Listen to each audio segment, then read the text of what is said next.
I have a dream today.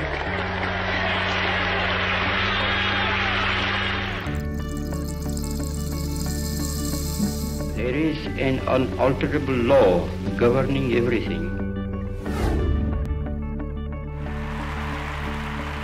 Inspiration is what happens when we experience the truth behind the mind. Most people are so caught up worrying about the future or trying to improve upon the past that they're not present.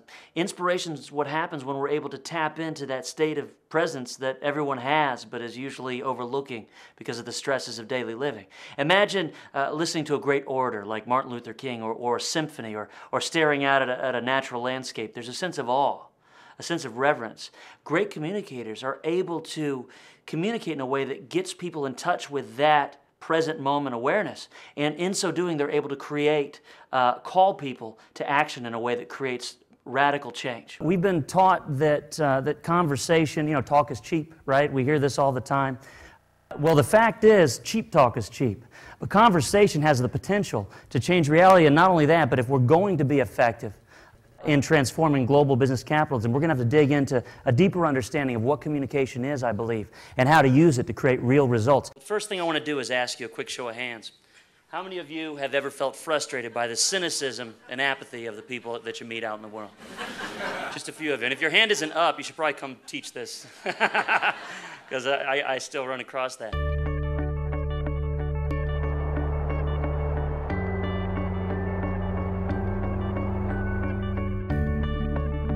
Sustainability is about a lot more than just being green. Ultimately, sustainability is about redesigning our society so that it can last over time. And to do that requires that we shift our thinking. Okay, Einstein said a problem cannot be solved from the same level of consciousness that created it. Well, what level of consciousness created our current environmental crisis? It wasn't the material plane, it was the way we were thinking. Now, we need to shift that. How are we going to do that? That's where communication comes in. Communication is our best tool for shifting the way we look at the world and helping to call others to behave differently so that together we can create a society that truly does last. If you think of the environmental crisis, the fact is, it's a twisted tribute to our own ability to create. We have a lot of untapped into power as communicators, but we're not going to access it unless we sort of ask the right questions. What we're undergoing now, I believe, is a shift where our language is changing, where we're able to discuss context, where we're able to really get insight into the fact that how we think about our challenges is a huge, huge factor in determining what solutions we come up with.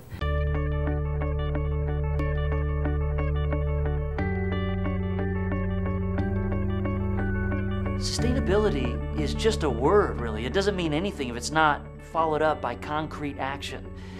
So your job as an inspirational communicator is really to get through those barriers in your audience, to get through that cynicism and that apathy that seems to be around you, and access that core in your audience in which they really do care about the world and want to make a difference. There's a researcher named Dr. Claire W. Graves who's had a tremendous impact on me.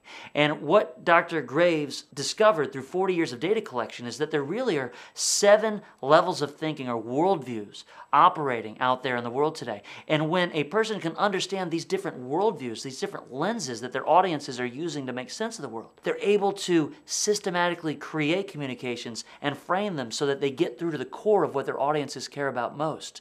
And when they do that, they're able to shift thinking, and behavior change is really just a matter of time. This system that Graves put together was instrumental in helping resolve apartheid without a civil war. They took the systems of apartheid South Africa, they coded them according to these levels of thinking, and they made sure that when they removed apartheid, the people all felt like they were part of a common vision because they designed the system to speak to what they really cared about. Amazing, an amazing accomplishment. There's a lot more, but just know this framework is global. That's what's exciting about it. So in our global world, these contexts have been shown to be independent of language.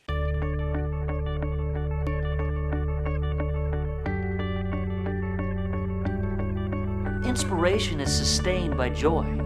The sustainability movement has as much to do with the human heart as it has to do with measuring carbon footprints.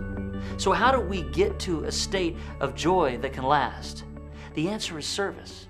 I have a deep admiration and respect for people who actually care about the world enough to want to make change, to want to have a larger vision.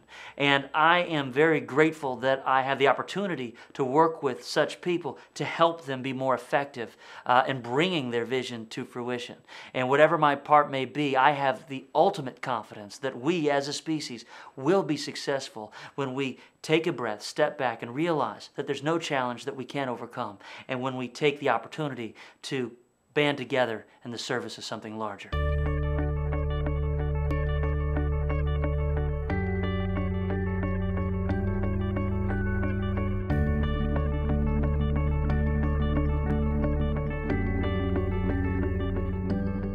Cynicism is undigested pain.